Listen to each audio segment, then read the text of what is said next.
Hello mister Raju, ನಾನು XYZ ಬ್ಯಾಂಕ್ನಿಂದ ಮಾತಾಡ್ತಾ ಇದ್ದೀನಿ. ಹೊಸ ಕ್ರೆಡಿಟ್ ಕಾರ್ಡ್ಗಾಗಿ ಅಭಿನಂದನೆಗಳು sir. Oh, thank you.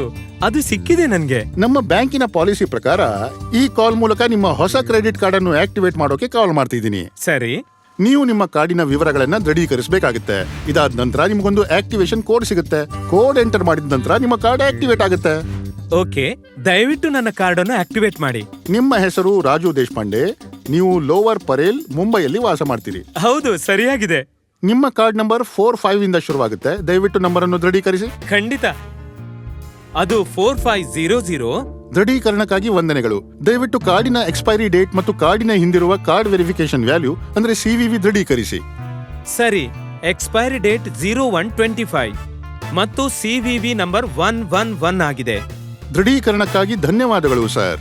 Final ಆಕ್ಟಿವೇಶನ್ಗಾಗಿ ನಿಮ್ಗೊಂದು SMS ಬಂದಿರಬೇಕು. ನಿಮ್ಮ ಫೋನ್ನಲ್ಲಿ ಬಂದಿರುವ ಕೋಡ್ ನನಗೆ ಹೇಳ್ತೀರಾ ದಯವಿಟ್ಟು? ಸರಿ, ಕೋಡ್ 123456. ದೃಢೀಕರಣಕ್ಕಾಗಿ ಧನ್ಯವಾದಗಳು.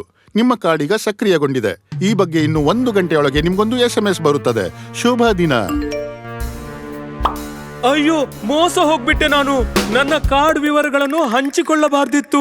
ಜಾಗರೂಕರಾಗಿರಿ. ಕ್ರೆಡಿಟ್ ಕಾರ್ಡ್ ಆಕ್ಟಿವೇಶನ್ ಹೆಸರಲ್ಲಿ ಮೋಸ ಹೋಗಬೇಡಿ. ಮಾಡಬೇಕಾದದ್ದು ಇನ್ನಷ್ಟು ಹಣ ನಷ್ಟವಾಗುವುದನ್ನು ತಡೆಯಲು ಕಾರ್ಡ್ ಯಾ ಖಾತೆ ಯಾ UPI ಸೇವೆಗಳನ್ನು ಬ್ಲಾಕ್ ಮಾಡುವುದಕ್ಕಾಗಿ ಬ್ಯಾಂಕಿಗೆ ತಕ್ಷಣ ಕರೆ ಮಾಡಿ. ಘಟನೆಯನ್ನು ವರದಿ ಮಾಡಲು ಒಂದು ಮಿಂಚಂಚೆ ಯಾ ಪತ್ರವನ್ನು ಕಳುಹಿಸಿ ಯಾ ನಿಮ್ಮ ಹೋಮ್ ಬ್ರಾಂಚ್ಗೆ ಹೋಗಿ. ಘಟನೆಯನ್ನು ಸಮೀಪದ ಸೈಬರ್ ಅಪರಾಧ ಪೊಲೀಸ್ ಸ್ಟೇಷನ್ ಹಾಗೂ ರಾಷ್ಟ್ರೀಯ ಸೈಬರ್ ಅಪರಾಧ ರಿಪೋರ್ಟಿಂಗ್ ಪೋರ್ಟಲ್ cybercrime.gov.in ನಲ್ಲಿ ವರದಿ ಮಾಡಿ.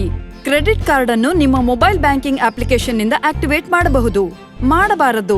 ನಿಮ್ಮ ಕಾರ್ಡಿನ ವಿವರಗಳನ್ನು OTPಯನ್ನು ಯಾವತ್ತೂ ಯಾರೊಂದಿಗೂ ಹಂಚಿಕೊಳ್ಳಬೇಡಿ. ಬ್ಯಾಂಕ್ ಎಂದು OTP ಕೇಳುವುದಿಲ್ಲ. ಕ್ರೆಡಿಟ್ ಕಾರ್ಡ್ ಆಕ್ಟಿವೇಶನ್ ಸಲುವಾಗಿ ಅಪರಿಚಿತರು ಮಾಡುವ ಕರೆಗಳನ್ನು ನಂಬಬೇಡಿ.